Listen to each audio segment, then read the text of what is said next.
And I think no, well, maybe you have already noticed that time really, really, really flies because a week ago we were together singing and having fun. A week later we are still together but online, and we are promising to have lots of fun today because as you can read, we are having a not very well known song, and guess what Bird is going with? Is going to join us again. Of course, a nightingale. Who could have guessed that we are having another nightingale? This time it comes from the Zarzuela Las Musas Latinas. We are going to talk a little more about it, but I know that at this point in time, what you want to hear is Katia sing.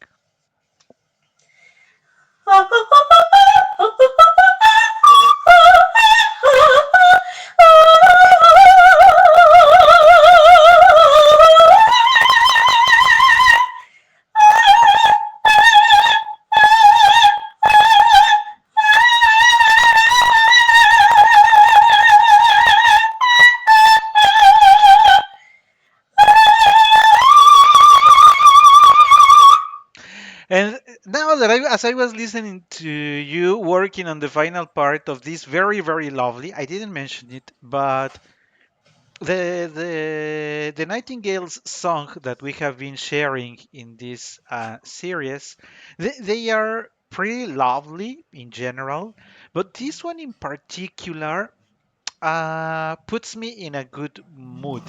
It's like Tornami a vaguejar, that you can say Tornami a vaguejar and be playing with the melody. Ta-ra-ra-ra-ra, ta-ra-ra-ra. And this same thing happens to me when I think of the opening. Canta tu, Ruiseñor, tra la la la la la la la la la la la la la la la la la. Because many times we have mentioned that the maestros, the composers, when part of their geniosity is that they can produce these melodies that people can grasp very easily, and that can be with you when you're riding the bus, when you're walking at the park, maybe when you are cooking. So just picture in your mind that you're cooking and you're saying, "Canta tu, Ruiseñor, tra la la," and you're in a good mood, no? Like cooking, the onion is here, here's the salt, so everything seems fine. So why don't you start by sharing with us, out of the immense repertoire for the coloratura sopranos, how did you discover this beautiful, cute jewel of Canta tu Ruiseñor? How did you discover it, and how did you decide to make your own version of it? Well, I've shared with all of you that I was familiarized with academic and different kind of music since my childhood. My father was a big fan of Ernestina Garfias, another Mexican soprano. So I don't know how he get this CD with some songs by Garfias, and then was the first time I heard this lovely, lovely song, and I said, "Well, that has to be mine." So I wrote it And because it's easy. because it's easy, certainly. And I think we haven't shared it enough times, but it is true that one of the precious, very precious things of being a singer is that you can listen to a melody or a song and decide, I'm going to try it for me. And sometimes you take the original singer, interpreter, and you say, and I am going to do it even better than this guy or this girl. Because once you Let's start hear working it. on it and depending on the qualities of your voice, you say, yes, but here Carreras falls short in breath. Mine, I'm not going to fall short in breathing. So, provided that you mentioned Ernestina Garfias, and in this program, we really haven't talked deeply about any singer, but the case of Ernestina Garfias is very particular, and maybe we should take a couple of minutes to talk about her. Ernestina Garfias is her name. However, she, being her an international singer, I understand that in Italy, Europe, and Argentina, she used to have the name Tina Garfi because somebody told her, Ernestina Garfias is not an operatic name, so you work on the name, and that's how she ended singing. And you can see her name on the programs under the name of Tina Garfi. But if you read Tina Garfi, there is no way you can even imagine that she was a Mexican singer.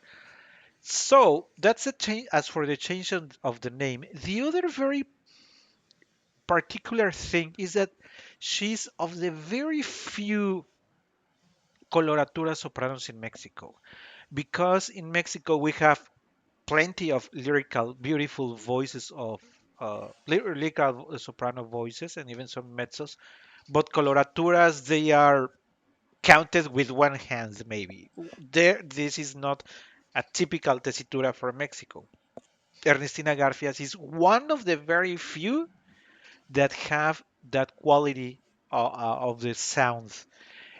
And her voice that may please or may not please many people is like a crystal. That's or like a glass. I don't know. I'm going to, of course, allow Katy to express her ideas on the voice of Ernestina. But from my perspective, she's not, of course, a powerful voice. We have explained many times that high coloratura voices are not meant to be Turandot or Tosca or Manon Lescaut. So, of course, her voice is not a powerful voice, but for me it's like actually listening to a bird or like the sound of a crystal. The quality of the sound is very pure. uh and she was also very how do you call that? She was like very sympathetic. Many people liked her. For many people, she was also a very beautiful woman. She was blonde, which is also not very common in Mexico. Blondes and the coloratura are two things that are not very common in Mexico. And I understand she was very demanding. I don't know. What else would you like to share about Ernestina from a technical, or you like or you don't like her voice? What are your thoughts? I think of Ernestina as the typical Disney princess. You know, she's blonde, she's gorgeous, she's sweet, she's pure, and with this voice, ready to sing in the forest and call the animals to help her. And she also, many people don't know it, but she was contemporary to Pedro Infante, Jorge Negrete, the age of the golden Mexican cinema. So there are several movies where she appears because provided that she was a beautiful blonde woman, she the doors of the movies were also open for her, where provided that she was a singer, there are several movies where you can actually listen to her singing, which also is an exemption because even though we have had many great singers in Mexico, testimonials of her voices, there are very, very, very, very few. But Ernestina Garfias was lucky to have her voice recorded. And another thing that puts her apart is that even though she has the voice for Olympia and all the coloratura roles that we have talked in the past and that we are going to cover in the future, she also sang a good number of Mexican songs, traditional folklore Mexican songs. So Ernestina Garfias is a character herself. From a good number of perspectives, the blonde coloratura, beautiful, physically beautiful soprano with international career on the cinema, contemporary to the greatest actors and singers of Mexico. So there's good number of things that Ernestina could keep in her biography. She passed away, I'm not sure if around 15 years ago, but lucky for many people, there are testimonials or recordings of her voice. It is also very particular that for the Mexican songs, even though she's a coloratura high soprano, she does have a fairly good job with the Mexican music. She doesn't sound like I don't know, like Olympia trying to sing a folklore song. She does a fair job with it. But well, that was a comment on Ernestina Garfias. But the truth is that this leads us to the important comment that I wanted to make. Because if you're watching your screen for people who are watching the premiere on YouTube or see it later. Sorry for people on the podcasts that are not able to watch it, but we have on the screen the score, which I think we have to mention here. The Zarzuela Las Musas Latinas is unfortunately not. I tried to track the last time it was presented in Mexico, and I couldn't even find the first. Maybe in Mexico it has never been presented, and even in Spain it is not a regular. So Maestro Penela has not been fortunate in getting the recognition for this because this is a lovely piece of music. Because I heard several numbers, not only this one that we are sharing with you today. I heard several numbers, and this is lovely. This is like a composition to have a good time, but well, we're not fortunate to have it the complete any complete version to watch it. And again, sorry for too much talk, but going because you need to know all the things that are guiding us to this point. And what you see on the screen is that since Katya decided that she was not to be stopped by the lack of the score, Nothing's gonna stop me. she said, "This is going to be mine, and if I need a pianist, here is the piece of music that the pianist is going to follow because there is no way this is going to be out of my range." So she worked on the transcription of the score herself. So why don't you tell us about the effort because it takes a good amount of time to work on the transcription, and for musicians, you know what we call the quadratura, of course, listening to the notes, make sure you give the notes. So it really takes time, but also you based this score on Ernestina Garfia's version, which is much higher than the one that Maestro Penella composed. So walk us a little through the effort of transcribing this score. Well, oh, That was sorry, that's Milou. my That was the daughter. beautiful Milou. Yeah. The beautiful lady that didn't join us the last time. Yeah. Sorry. Well, yes. Well, I think that all of you have to know that I love puzzles. So I love to build stuff and to effort exactly taking little pieces of information and making a video with it. So when I heard Ernestina singing this beautiful, beautiful song, because my idea it's what I mentioned a few minutes ago. It's a princess song. Nightingale, and everything is joy and beautiful and happiness and everything is beautiful here. So I was not a bachelor music student yet. When I wrote this, I knew like a very little about solfeggio, but I decided that if I wanted to, I could. So I heard the song once and again, and I was like, 1, 2, 3, 4, bam, ba da da da da da da da, 2, 3, canta tu, and catching the pitch and writing note by note, and then trying to understand what was the piano doing. But I really enjoyed it. And then when I have very erased and confused score, then I translate it to a beautiful sheet of paper. And well, I'm very proud of this work. Probably it's not perfect, but it's very special for me. And now it is particularly it really needs to be gain the recognition that it deserves because as I was sharing, we couldn't, neither could you, neither could I find the actual score for this number or any of the other numbers in the Musas Latinas Zarzuela. But this also brought me to the thoughts that there are many people on the internet who say, "Hey, can anybody share O Sole Mio, but I need it in D minor, or I am a fulanito, blah blah blah. Please share it in G or whatever." They are requesting other people because nobody wants to work anymore. So.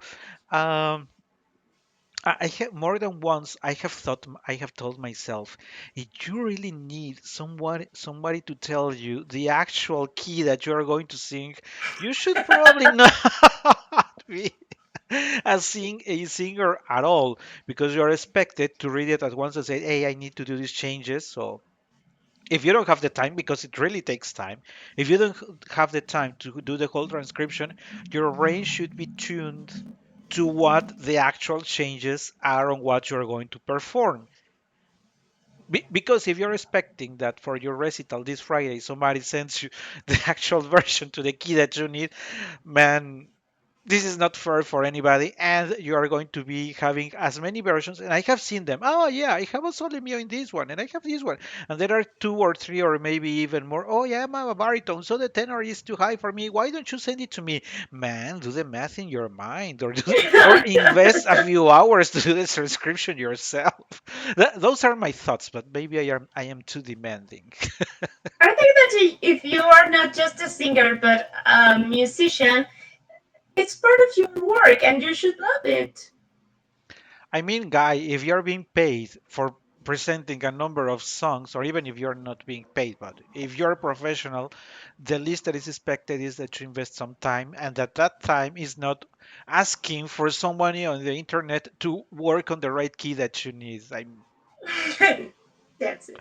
Well, that happens. So, all the recognition to Katia for working on this Thank you. melody, and as I was saying, Ernestina, provided that she's a coloratura superior, said, "What is this? Oh no, a third opera. What is this? No, higher." So, if you want to That's me. compare what what Katia will be explaining now, and then you go and look for another version in the internet, you're going to notice the difference in all the ornaments and the notes. It's way much higher, and of course, much more comfortable It is. for your voice. Okay, and also Yes. I wanted to share, because from the very opening, as we have said in previous programs, the opening is very important. You just cannot throw it like that, because if you're of course, if you're not an opera singer, you're not going to work on the ornaments if you're cooking, but you're going to work on the first phrases. Canta tu, Ruiseñor, con tus trinos mejores. Tra la la la la la la la la la la. You see, and you can be playing and walking and thinking of that melody in your voice, in your mind, sorry, but it has to come like lovely, like Katia has shared, like the tale of a princess, in that you believe that you're singing to the bird, Canta tu, Ruiseñor, and you're playing with the voice. Ta-ra-ra-ra-ra-ra. It is not a deep, strong relationship like when we talked about Alaviev's Nightingale, that it is, like part of you in a close relationship with the Nightingale. This time, if you would like to think of Disney and actually see the princess playing with the bird, this is what she would be singing. But how do you choose on how your sound will be for a princess song like this one? Well, when I approached to the song for the first time, honestly, I only had the idea not to imitate Ernestina, but well, if she's singing this way, that's the way I should. Because remember that I was not studying the bachelor; I was like a baby. I'm a baby right now. We will always be babies. That has been established in Will other be programs. babies forever, yes. So I didn't have an idea beyond what she was working.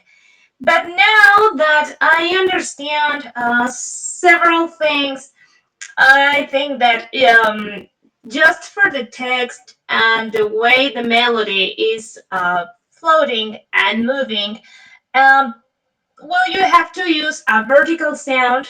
Of course, you have to use your technique all the time because that's the idea. But to understand that you are singing to a bird in a very playful way, I would say that your sound will fit for itself in this playful mood, in this forest mood. Canta Ruiseñor con tus trinos mejores. The song itself moves you this way. And you have to be, since it is a delicate, playful melody, you also have to be careful with not putting too much stamina and too much power on the voice because you're going There's to no ruin it. need. No, no, no, there's no need. The the melody doesn't require it anywhere, and that is because as we were sharing thoughts for today's program, I shared with you the recording of a very well-known Spanish soprano that I shared. Oh my God, this is so boring. So, I mean, she's a good singer because she has proved herself in many of the most important roles in for a soprano.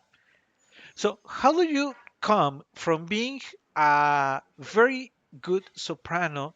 How bad can you do it that you turn a lovely song into something boring? You really have to do a poor job because it is lovely. I mean, even with a male voice like mine, it sounds playful. Con sus trinos mejores, tra la la la la, la, and you are playing. So, at what moment the producer or whoever was guiding her in the recording told her, yes, that's the cut that we are going to use? I would stand in front of her, pa, pa, pa, and say, no, you ruined the song. She's playful. Nobody believes that you are playing with it. So, if you're curious, I'm not going to give you the name. I'm going to tell you that she's a Spanish soprano with her career mostly from the 70s to the 90s. So you take that as a guidance. The one And that her gets you name bored, starts with. the one that makes you feel bored, that's the one. Only to your point of, yes, it has to be playful. Don't put too much sounds because otherwise you're going to ruin. And mm, I wouldn't invest too much time in analyzing the words because this is not a song for analyzing or for thought or for deep or oh you see now how the story is evolving. It's just fun. Yes. Well, let's be honest.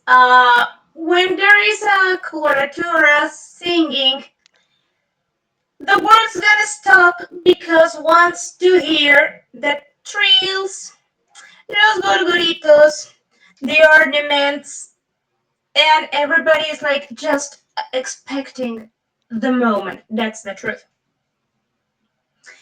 Um, and there are some cases like I don't know, Lucia di la Mermur. Um, with El Área de la Locura. Well, yes, you are expecting, and there is an emotional charge. She just killed her husband, and well, there is a dramatic context. Yes, but still, the music, the accompaniment, it's soft, it's elegant. There's no need to gel. In the most of cases, coloratures don't need that effort. A- and So you if you know are singing something so fun, so delicate, so fancy, so princess, well, you just have to enjoy and to be a princess. that easy. And I wanted to share that as we opened the program and you sang the final part of this beautiful melody, it brought me to Lucia de la Mermur because there is a moment where she's basically doing whatever she wants. But she's crazy. Yeah, there are cadenzas, trills, gruppettos. There's just a bunch of many things happening. Of course, this one was shorter, but this is pretty much the idea. Once you reach the final, we are going to get to the final. Once you make progress towards the final, people are just expecting that. How is this going to sound? Like a flute, like a bird, like what instrument is this going to sound? Are there any words in it? I don't care. I just want to listen to how a voice can produce sounds like that. That's it. Which Yeah, that's all that matters. I am going to ask you only because I need to ask you, but I know that you're going to say that you're not worried that it is easy. But Because it is. don't coloratura sopranos get nervous at some point of saying, "Hey, no piano, no orchestra, or just barely on maybe some strings at the distance, but very, very light accompaniment, and it's just my voice floating with my trills, my cadences, my high C, my high D, E, and F." Okay. Well, in the first place, I will talk about my personal experience. If you are not secure and you don't feel confidence about how much you study, about how much you prepare the song, and how solid is your technique, of course you'll feel nervous because you are thinking, oh my god, in which one from the 200 notes per second that I have to sing am I singing right now? Well, that's a reason to be worried, of course, because it happens. Sometimes there are huge cadences, and you already studied note by note, and in certain moment you think, oh my god, which one I was singing? So what's next? Yeah, yeah, that happens. But it's something that can be fixed and corrected with study, with practice, and a tip that I received from my teacher and that I work with my students now, it's that probably you can divide by phrases to understand and to be safe and secure and confident about the first one of the notes and the last one. Then your voice just runs through the phrase, and it helps you to be relaxed in the first part, in the theory part of the work. About confidence, I would say that for this moment, you already have a technique solid enough to trust in your voice. So it's about enjoying the part where you say, "I'm here to be heard. You came to here to see what I'm able to do." So if you already have a previous work, you can relax and just let your voice flow through the music. And so, with that explaining, and it's joining me, the little girl. The little girl has just arrived. Let me show you a Timba lady. This is baby a Timba. Timba, say hi. She's always looking at the screen when I'm working on the computer. Hey, little baby, look, that is Katia. Hi. We'll let her play. She's playing. So if you listen to strange sounds, is that she's here in the studio with me, but she's getting better, fortunately. Um, so moving back to the song, we said that it opens very graciously. Canta tú, Ruiseñor, con tus trinos mejores. Tan, taran, tararan, tan, taran, tan, tan, tan. And then start the ornaments. I don't know. I didn't even count them, but there are like a dozen trills in the whole, Yes. which is going to bring us back to to the times before when we had talked about the trills.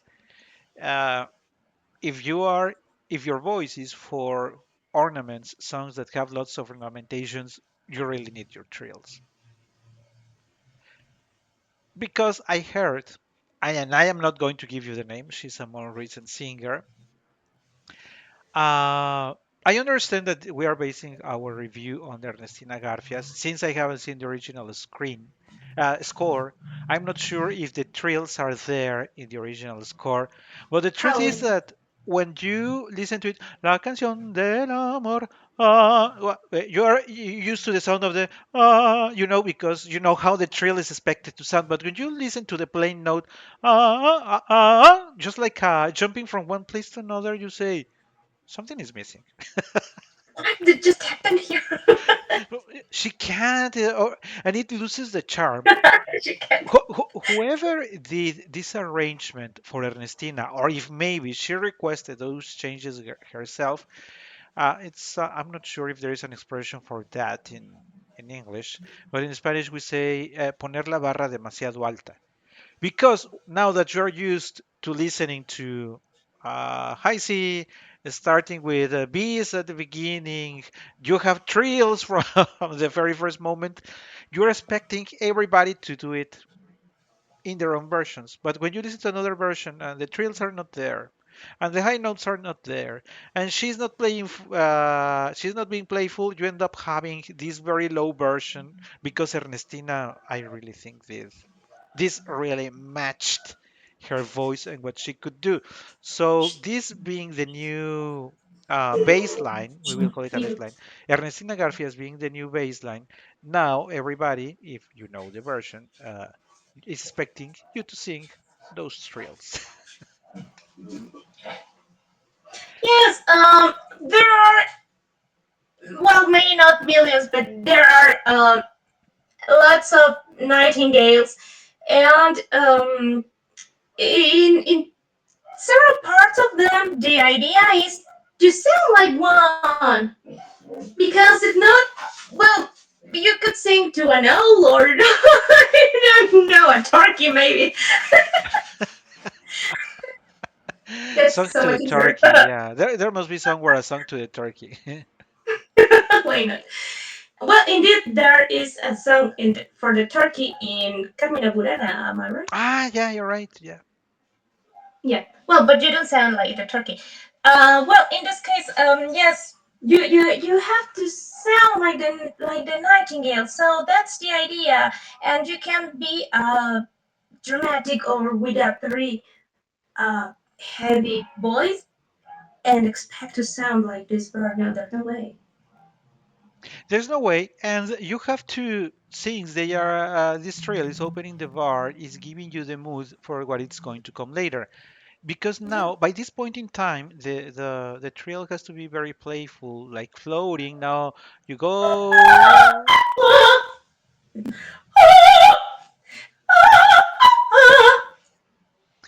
and you have to feel comfortable because I'm not sure if that is an omission of yourself or if that's how it is written. But if you notice there, because we like counting, we have 1 bar, 2 bars, 3 bars, 4 bars, 5 bars, 6 bars, and at the end of the final 7th bar, you have a pause for breathing.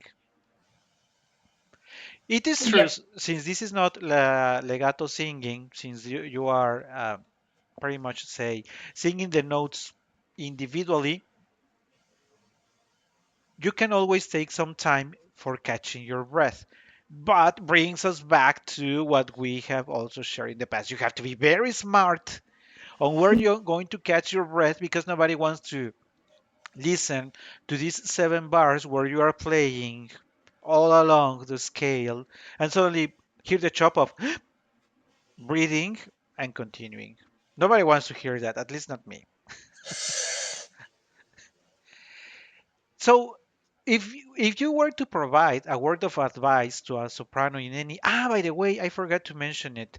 As of today, we are reaching now 89 countries. One country before we reached 90. That country was added today. So if anybody in one of those 89 countries listening to us you'd be working on this piece of music, how would you advise? Because everything you do when singing consumes breath, consumes air. So you have to have everything here ready for what's coming. What would you advise? Well, it's not just about using lots of air because that's the truth. If you don't use air enough, you will not sing it. But it's not just about using it, it's about to use it wisely. I recommend to sing through a straw or to keep the idea.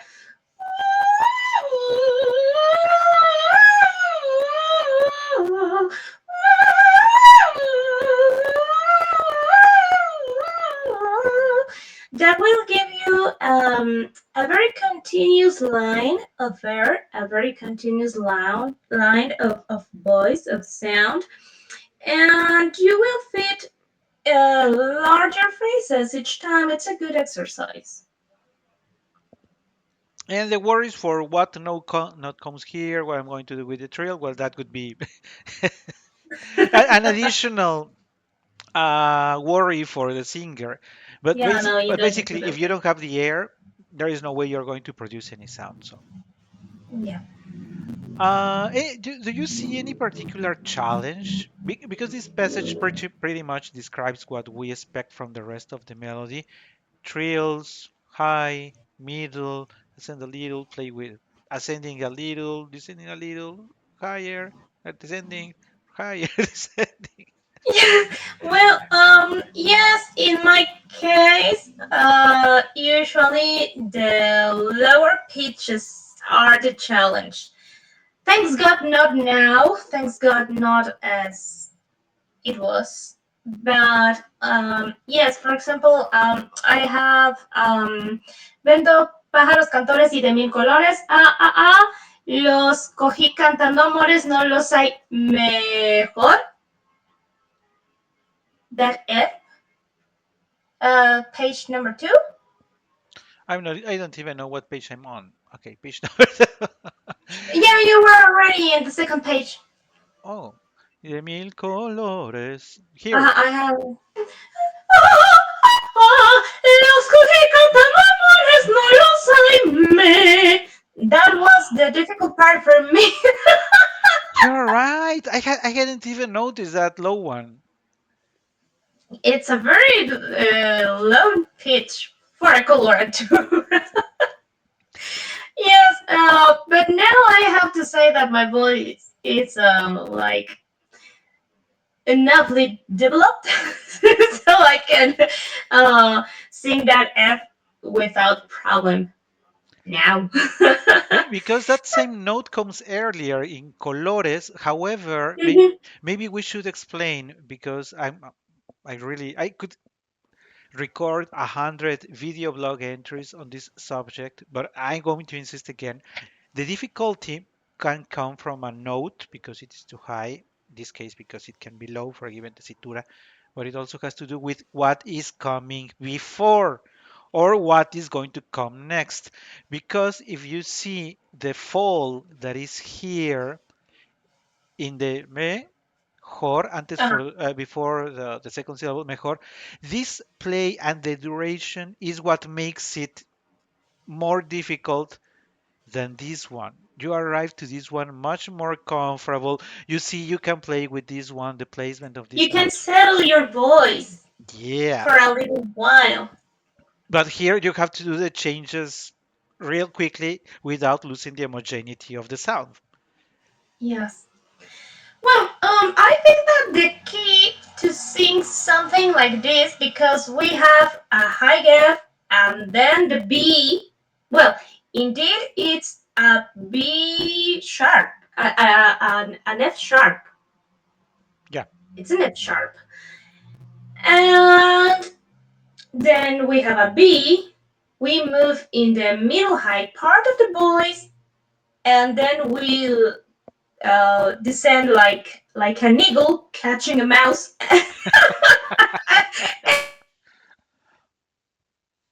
And I think that the key to sing a phrase like this or a song like this is to use what I say to my students: use everything all the time, because my high notes has to have a connection with the deep part of my voice, and at the same time my lower notes have to be connected with my head voice.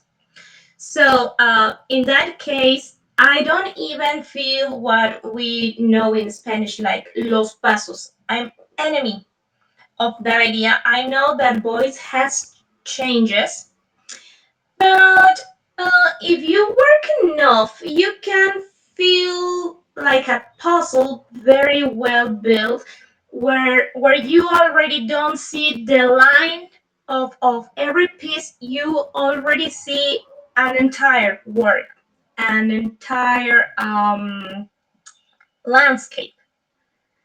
So if I have the idea of los coge cantadores, no yo soy mejor. That's not gonna work. If I use everything all the time, in that case, my high pitch has some support from the chest voice. Los coge cantadores, no yo soy mejor. It's a low note, but sounds with highness. Mejor. And in this case, we have a distance from F sharp to B. Mejor. But it sounds like a very shorter distance because of the homogeneity of the sound, because of the homogeneity of the voice. And you forgot to say That's that the it idea. is easy. It is!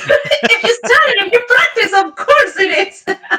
And now this takes us to the following parts of the song that, as we share when we open this series, when we talk about Adele and her laughing song, because we have had two laughing songs and so far, if I remember well, four nightingales.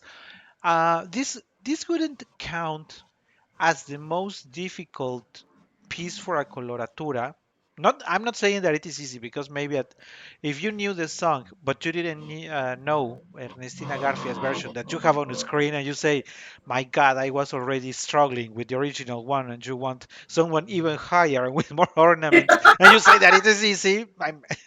But and to that, I am going to say, and I don't think this could be the hardest part for a coloratura. I could say this one is something you could do, if not just any day. I don't think it should worry any singer, any coloratura singer, provided that she studied and that she's doing her homework, right? Or do you see anything that is particularly extremely difficult in the whole score? No, no, no, no, no. If you're a coloratura soprano, this is like estas son las mañanitas.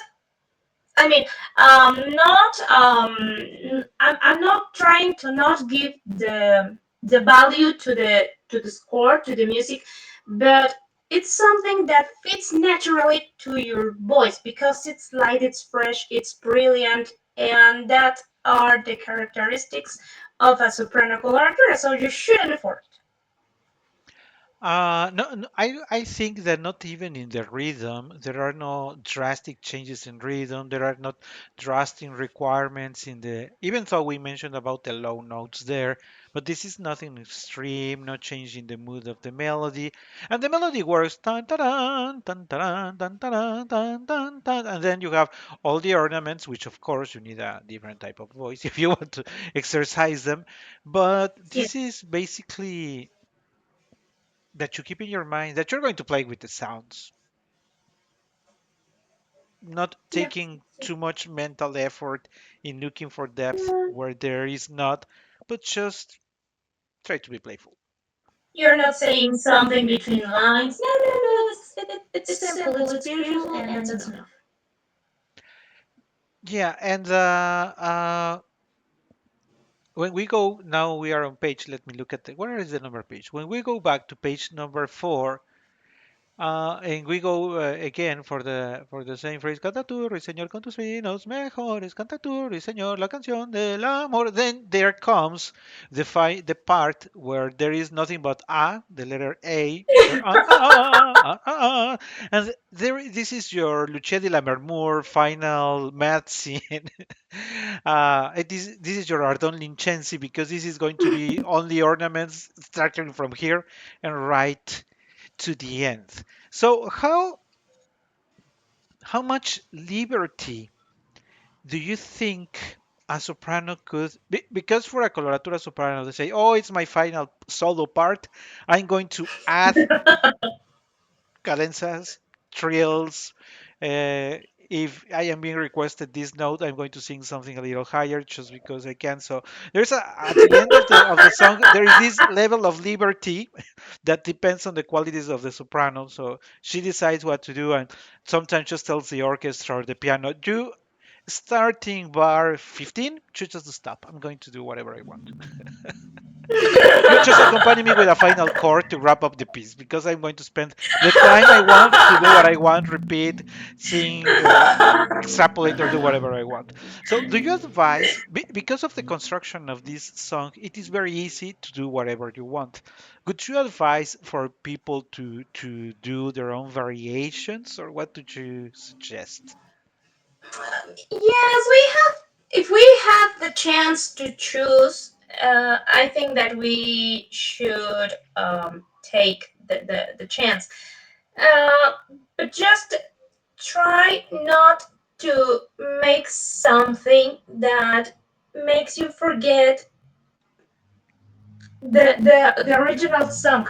Because when I was preparing Cleopatra, I found different versions in the exposition of the first part, in the part of the variations, and in many cases, I found that I forgot I was listening the original song with so many variations. The main idea changed a lot, and I think that's not the point. You have to make variations that still make you or let you recognize the original one. So try to write or ask somebody's help to write variations, but don't destroy the original. So you have to remember uh, what are you singing still. So, if you were, because let's say phase one is you listen to the song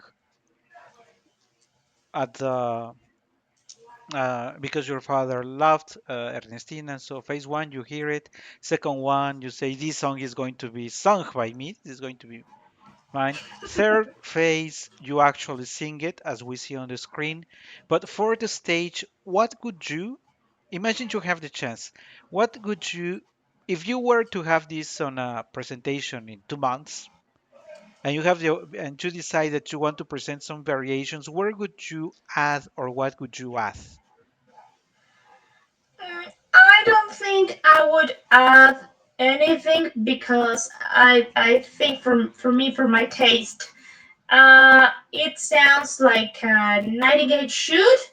There's not excess or lack or nothing, so I would left the song as is here in the score.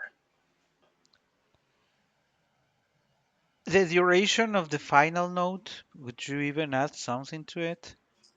Let me check. Mm, just enough to be clear what note I'm singing, and then to leave the orchestra or the piano makes it part because it's written for a reason. Bar, but honestly, a Uh, high a high note note as as this this one, one, very very short, short. would lose the sense too. So I think that the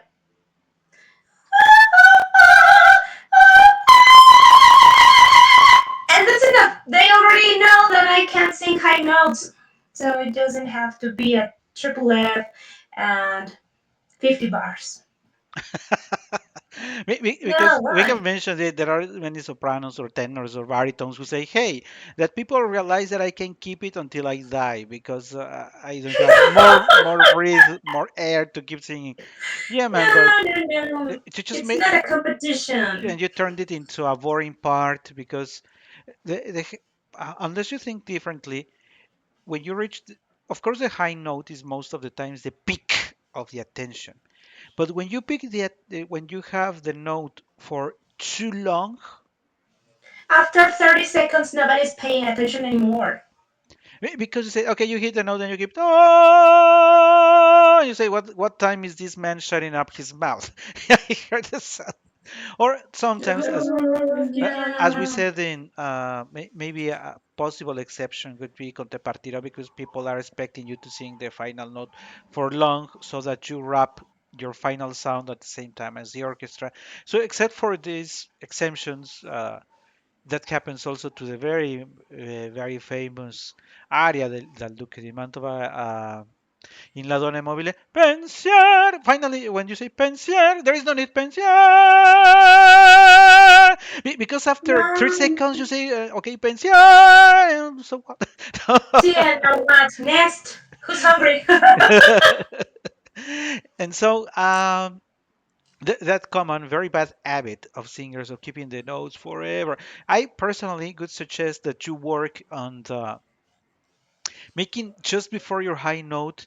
If you do a very beautiful trill and you play with the following four notes before just high note, your high note, that is much better than just going for a high note with no meaning before. So play with the sounds before, prepare it so that people are ready after the trill. They know they are approaching the end, and you do a beautiful, compact final note that sounds beautiful for an adequate duration.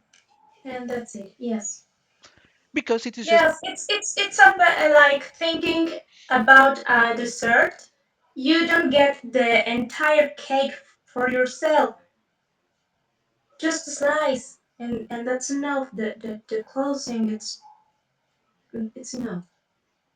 absolutely okay. Anything else that you would like to share with the numbers that we're also very close? We're around 778 cities. We are getting close to 800. Anything else that you would like to share with the world? Yes, if you are gonna sing this song, feel yourself a princess, singing with the birds, with the flowers, with the squirrels. And don't worry, if you have the voice, it will sing it itself. So it's not if it's not for your voice, well, you probably should try the original version. Don't effort. If it's not for you, well, there are lots of things that are for your voice. So don't effort in that sense. And if it's for you, have fun, enjoy, relax. Yeah, if you're already feeling tired at the bees of the number of bees that are coming, your voice is already extenuated. Yeah, maybe you should go back to the original way. I think that as long as you do it playfully, it will always sound nice. Okay, so with that being said, thank you very much. Thank you everybody for having joined us for this episode of the Canta to Ruiseñor, and we'll be meeting for this season in 1 month. Thank you. Thanks Thank everybody. you.